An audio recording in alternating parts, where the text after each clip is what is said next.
Boa noite. Você fica agora com as notícias que são destaque em Minas nesta terça-feira. Polícia desarticula quadrilha que sequestrava gerentes de bancos. Há líderes dentro de cadeias. Uma pessoa morreu queimada em batida entre carro e duas carretas na BR-365. De janeiro a julho deste ano, 4.500 vítimas de acidentes de trânsito já foram atendidas no maior pronto-socorro da capital.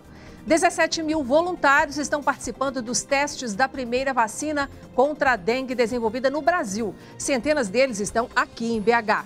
O Hospital da Baleia cria clínica popular para fazer atendimentos particulares a preços mais baixos que os valores de mercado. Amanhã é dia de debate com os candidatos ao governo do estado aqui na Band Minas e o eleitor tem recado para os políticos. Nossa equipe deu um pulinho na Casa Cor para te mostrar as novidades em decoração e design. Mais informações sobre essas e outras notícias a partir de agora.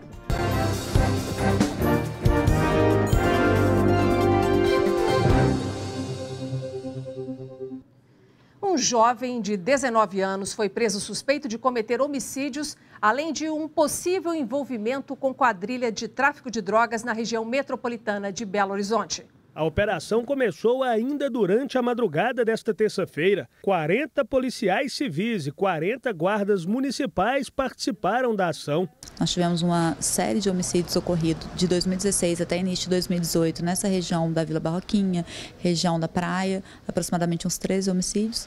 Então, contando com a colaboração da Guarda Municipal, que hoje nós temos estamos desenvolvendo um trabalho conjunto com eles, nós podemos realizar essa operação para poder capturar um dos possíveis homicidas e também visando encontrar algumas armas ou munições relacionadas aos homicídios. Apenas uma pessoa foi presa na operação, Leandro Henrique dos Santos, de 19 anos. Ele já tem passagens pela polícia por porte ilegal de armas e roubo. Agora, Leandro foi preso suspeito de cometer um assassinato em fevereiro deste ano. Leandro, ele não ficava em um endereço fixo, então ele passava por vários endereços dentro daquela localidade. Então, por isso foi necessário pedir de tantos mandados de busca e apreensão, para que pudéssemos encontrá-lo. Segundo a delegada que está à frente da operação, nenhum material foi encontrado e apreendido, mas o homicídio do qual Leandro é apontado como autor tem relação com o tráfico de drogas. O Leandro, que é o preso, ele é o suspeito de um dos homicídios ocorridos agora no início do ano, em fevereiro, e ele possui envolvimento dentro da organização criminosa que atua no local.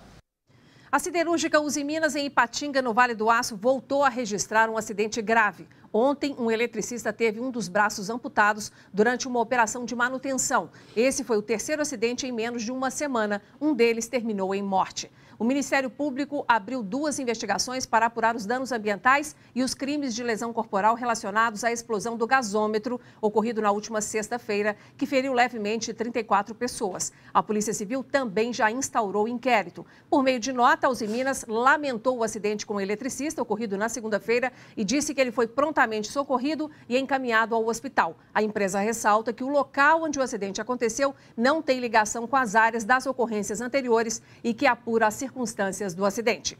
E confira agora outras notícias que são destaque em Minas nesta terça-feira. Os corpos de 2 dos 3 jovens que desapareceram no Rio Doce, região da cidade de Aimorés, já foram encontrados. Um rapaz continua desaparecido. Um quarto jovem conseguiu se salvar.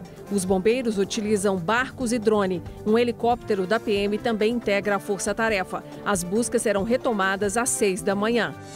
Uma pessoa morreu em batida entre carro e 2 carretas na BR-365, próximo à cidade de Patrocínio, na região do Alto Paranaíba.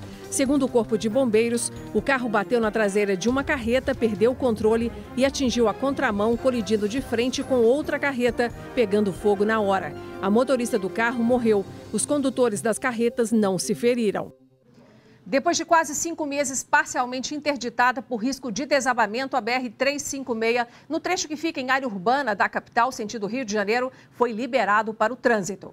Depois de 5 meses em obras, este trecho da BR-356, sentido Rio de Janeiro, foi liberado. Bom para os motoristas que já estão vendo o trânsito praticamente normalizado. Vai dar uma fluidez maior para a gente não ficar agarrado nesse trânsito como é que tá aí, ficar agarrado perdendo tempo. Melhora demais e não agarrar, ainda mais no horário de pico, né, que é o pior, mas isso aí ajudou bastante. As obras foram necessárias depois de um susto no mês de março. Parte do muro que ajuda a sustentar a estrutura da rodovia teve uma rachadura, provocada pelo excesso de chuva. A primeira solução que a gente deu foi a estabilidade da cortina.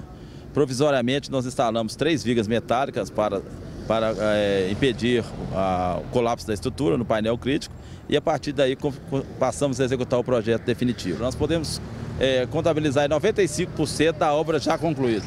Além disso, um novo sistema de drenagem foi instalado e este túnel-bala foi criado para canalizar a água da chuva que desce dos bairros próximos. Com 95% dos serviços concluídos, a obra deve ser entregue neste final de semana. Amanhã, por causa do feriado, o fluxo de veículos é menor. Por isso, as faixas serão interditadas novamente, agora para a pintura da sinalização.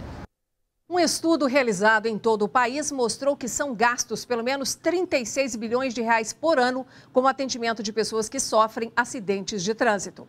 O osso quebrado é resultado de um acidente de trânsito sofrido pelo Felipe. O motoboy passava por um cruzamento quando foi atingido por outra motocicleta.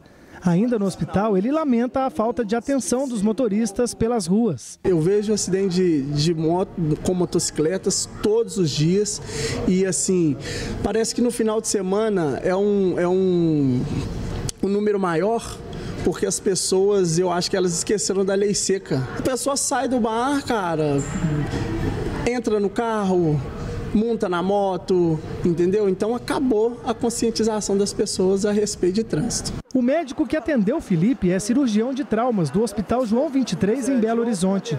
O profissional relata que praticamente todos os dias aparecem vítimas de acidentes de trânsito. É muito comum ter fraturas expostas, então são pacientes, na verdade, que não têm um padrão de lesão.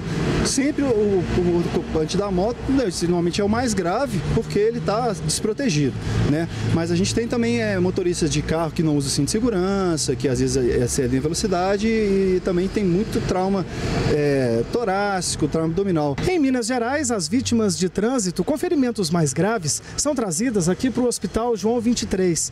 Em 10 anos, essa unidade já atendeu quase 130 mil acidentados. Só para se ter uma ideia, de janeiro a julho deste ano, foram 4.500 atendimentos de pessoas vítimas de acidentes de trânsito. De acordo com o estudo do Observatório Nacional de Segurança Viária, gasta-se no Brasil cerca de 36 bilhões de reais por ano com atendimento a pessoas acidentadas. Valores muito altos na visão da representante do Observatório em Minas. Esses custos eles estão sempre atrelados a pessoas, então não são apenas números, são vidas, são famílias, né, que perderam algum ente querido ou pessoas que estão aí vivendo com algum tipo de problema relacionado àquela situação, àquele acidente.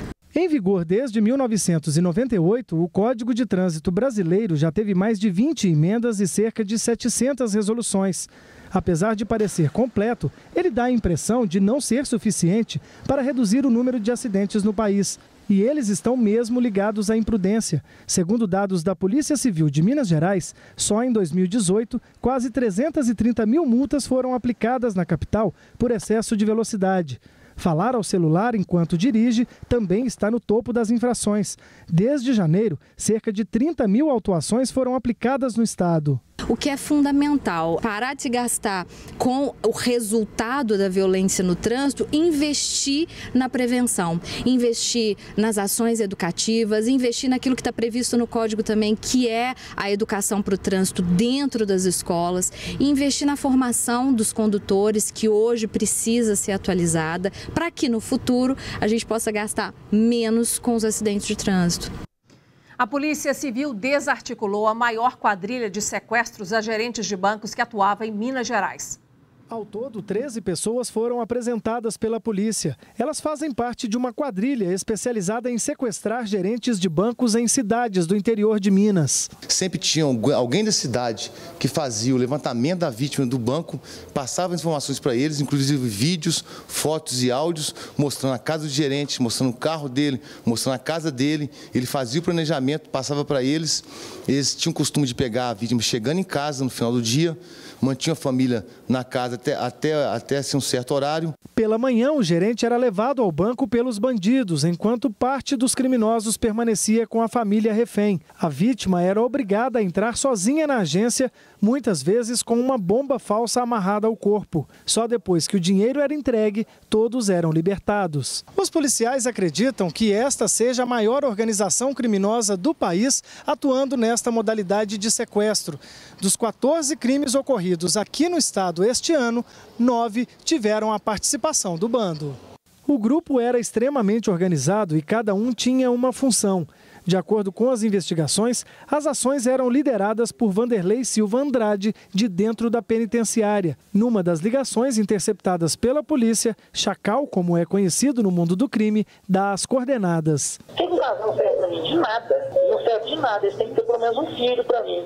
Nós estamos indo numa missão aonde que nós temos uma grande chance de a gente estar sendo aguardado, você está ligado disso, né? Em outra ligação, Chacal fala com o filho de 16 anos, que vai ensiná-lo a roubar um banco. Vou ensinar você a ser bandido de verdade. Você não me faz passar vergonha, nem me decepciona não. Porque dessa vez eu vou trazer você, vou te entregar uma arma, vou te botar o trem para poder fazer os trem. Mas se você sair fofocando, falando para Deus e o mundo que você faz, eu mesmo sumo com você. A Polícia Civil calcula que o bando já tenha roubado cerca de 3 milhões de reais, dinheiro que era exibido entre eles. Com a quadrilha, foram apreendidos carros e armas. Na delegacia, Vanderlei, que está preso há 14 anos e é investigado por vários crimes, se irritou com os jornalistas. Você fez perícia na minha voz? A polícia fez. Você mente pra caramba, hein? O que você fazia com o dinheiro? Depositava na sua conta, pô. Estamos a menos de 2 meses das eleições. O eleitor está mais atento e preocupado e já começou a listar os problemas que o próximo governador de Minas terá que resolver. Nossa equipe foi às ruas conversar com os belo-horizontinos que estarão de olho no primeiro debate que será realizado entre os candidatos na tela da Band na próxima quinta-feira. A missão de quem assumir o governo do estado é ampla. São muitas demandas. Segurança pública e geração de emprego seriam esses dois pilares. Acho que o governo tem que mexer na economia do nosso estado e principalmente na questão da segurança pública. Pelo menos as políticas públicas, né? Transporte, educação, né? Segurança, o mínimo é o que já deveria ser feito há muito tempo, que pelo menos dê alguma esperança pra gente. Melhoria na cidade, melhoria no estado, né? Eu acho assim, que eles têm que melhorar mais, que eles prometem e não faz nada. Que faça muita obra, né, para o estado, pagar em dia, né? Saúde, educação, segurança. Já para este cientista político, o principal gargalo é equilibrar a máquina pública. Seguramente, o próximo governo, a primeira coisa que tem a fazer, a primeira tarefa, né, é colocar um pouco ordem na casa. Quer dizer, o que é? A máquina inchou, não inchou, você tem que ter um diagnóstico de por que isso aconteceu, em termos de por que as receitas caíram, por que as despesas subiram, e aí isso talvez consuma uma boa parte do mandato do próximo governo. A oportunidade para conferir as ideias, conhecer melhor seu candidato, ou até mesmo para se decidir em quem votar, é no Debate Governadores 2018, nesta quinta-feira, às 10 horas da noite, na tela da TV Band Minas. Se você observa, inclusive, as pesquisas, a grande maioria dos mineiros não tem candidato, né? Não tem candidato, não há muito interesse pela eleição, e aí é preciso fazer com que as pessoas se reaproximem da campanha, se aproximem da eleição, prestem atenção no debate. Então, nesse momento, acho que debates são absolutamente cruciais, porque se há uma maneira de nós piorarmos a democracia, é não prestarmos atenção na política. Então, eu reforço o convite. Na próxima quinta-feira, eu quero contar muito com a sua audiência no primeiro debate em TV entre os candidatos ao governo de Minas Gerais, aqui na tela da Band, às 10 da noite. Estarão conosco os candidatos cujo partido tem deputado federal ou senador. São eles em ordem alfabética: Antônio Anastasia, do PSDB, Claudinei Dulim, do Avante, Dirlene Marques, do PSOL, Fernando Pimentel, do PT, João Batista Marisguia, da Rede e Márcio Lacerda, do PSB. E olha, gente, não adianta fugirmos da política achando que o assunto é chato e que votar não adianta nada, porque políticos são todos iguais. Defina seus critérios e escolha de acordo com o que você acredita, com aquilo que é valor para você. E repercuta o debate com seus amigos usando a hashtag #DebateBandMinas. E pode começar agora, hein? Acesse o nosso Facebook TV Band Minas, que lá tem os posts para você compartilhar. E você vai ver a seguir que foi concluída a fase de testes para a vacina da dengue.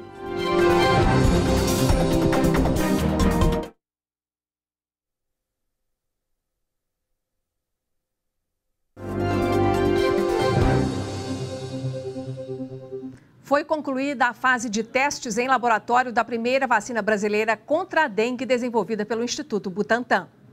A Lohane só tem 5 anos e já é voluntária. Ela participa de um estudo com a vacina da dengue. Recebeu a dose há 4 meses e agora veio com a mãe ver se tudo está correndo bem. Não doeu mesmo, não senti nada doendo. Não sentiu nada? Nada. Mosquito, você não tem como você me picar mais, porque eu tomei vacina. A vacina desenvolvida pelo Instituto Butantan, em parceria com instituições como a Universidade de São Paulo e a Federal de Minas Gerais, começou a ser testada em voluntários entre 2 e 59 anos de idade no fim de 2016. Ela protege contra os 4 tipos de vírus da dengue.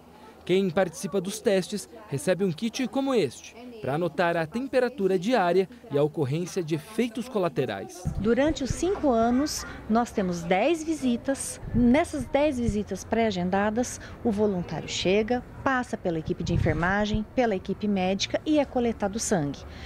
Esse sangue é enviado a São Paulo, onde, em parceria com o Instituto Adolfo Lutz, eles nos enviam um laudo para sabermos se está tudo bem com esse paciente, e esse laudo enviado também não só contra a dengue, mas também contra a zika e contra a chikungunya. Além de Belo Horizonte, a vacina está sendo testada em outras 13 cidades brasileiras. 17 mil voluntários participam do estudo e agora serão acompanhados de perto pelos pesquisadores para comprovar a eficácia do produto. Os voluntários serão monitorados até 2022. Uma parte do grupo recebeu o placebo, a outra tomou a vacina. Os cientistas irão contabilizar os casos de dengue nessas pessoas para avaliar a segurança da imunização. Se tudo caminhar dentro do previsto, depois desta data, a vacina seguirá para a liberação da Anvisa. A cada 3 pessoas, 2 tomam a vacina e 1 toma o placebo.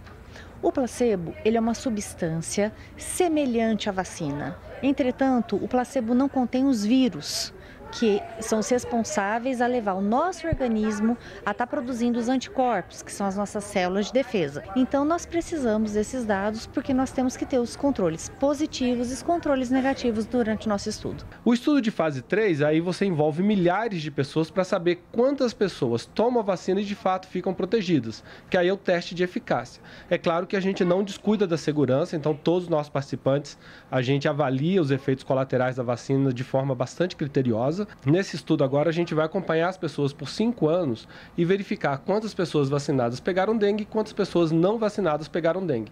E dessa forma, então, você consegue calcular, pela diferença de percentual, você consegue calcular a eficácia da vacina. A vacina do Instituto Butantan é a primeira desenvolvida no Brasil. Na rede privada, é oferecida uma vacina produzida por um laboratório francês. Mas a Organização Mundial da Saúde emitiu um alerta este ano sobre a segurança do produto em pessoas que nunca tiveram a doença. Elas teriam mais chances de contrair dengue com complicações. Nosso colunista Paulo Navarro fala hoje sobre o feriado de amanhã em homenagem à padroeira da capital. Olá, os ateus, com todos os filhos de Deus, merecem respeito. Costumam acreditar que Deus não criou o homem, mas que os homens criaram os deuses, o que não deixa de ser verdade. O que também prova que, se Deus e os deuses foram criados por nós, eles existem. Nesse dia 15, comemoramos o dia de Assunção de Nossa Senhora. Assunção da Virgem Maria, mãe de Jesus Cristo. Maria teria morrido durante o sono num 15 de agosto do ano de 43 depois de Cristo. Ela teria acordado quando já estava sendo levada para o céu pelos anjos de Deus. Assim, neste agosto e nos meses seguintes, rogamos, Em outubro, rogamos e também votamos. Rogamos pelo Brasil, para o Brasil sobreviver, para os brasileiros sobreviverem por uma vida repleta de saúde, trabalho e paz. Rogamos para que esta vida tão bela, presente de Deus, não seja em vão. E depois do intervalo mostraremos um pouco da edição da Casa Cor aqui em Belo Horizonte. São 49 ambientes que vão inspirar você.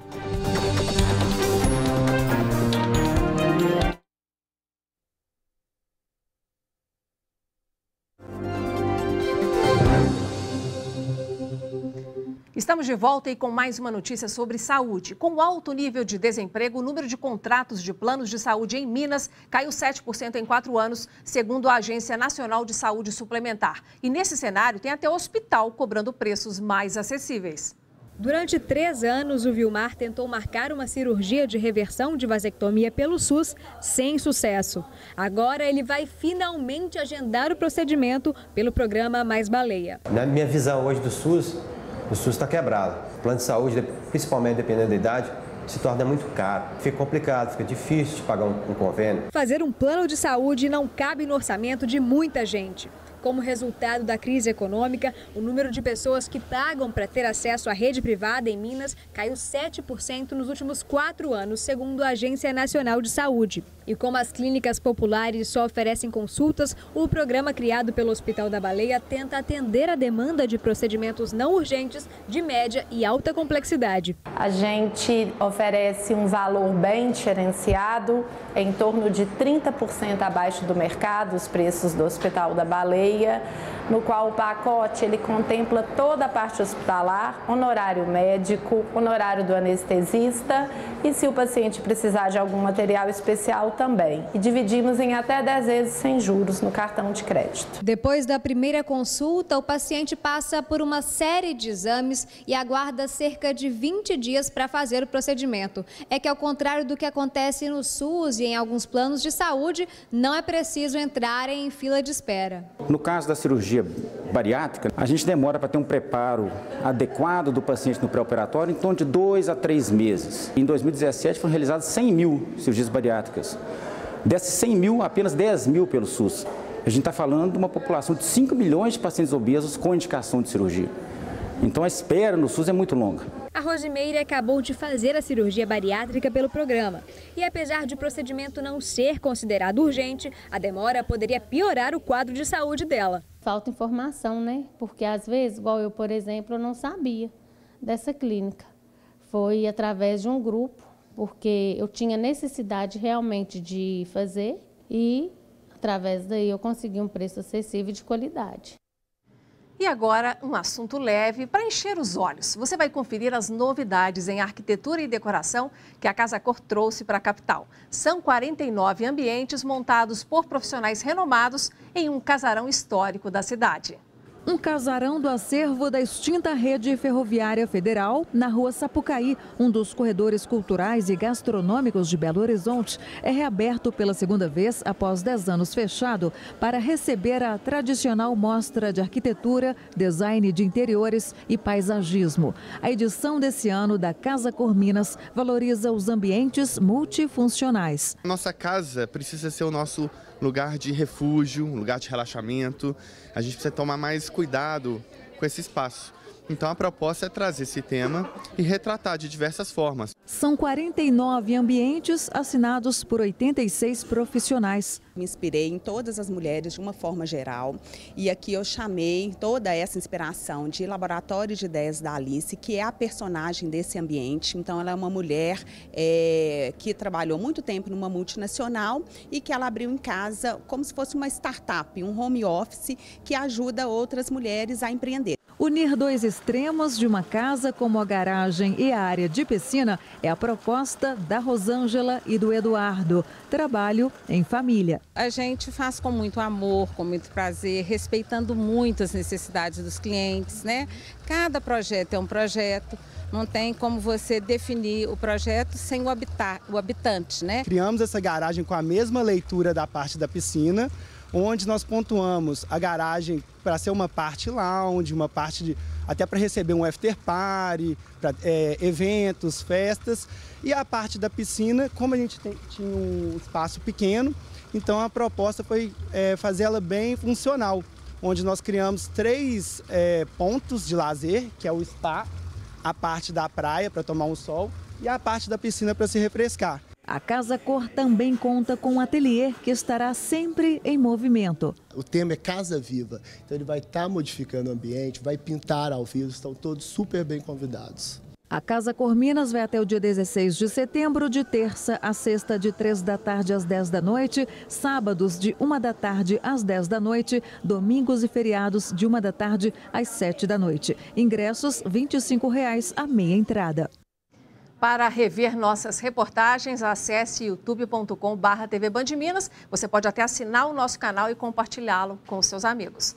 Nós ficamos por aqui. Obrigada pela sua audiência. Amanhã estaremos de volta. Até lá.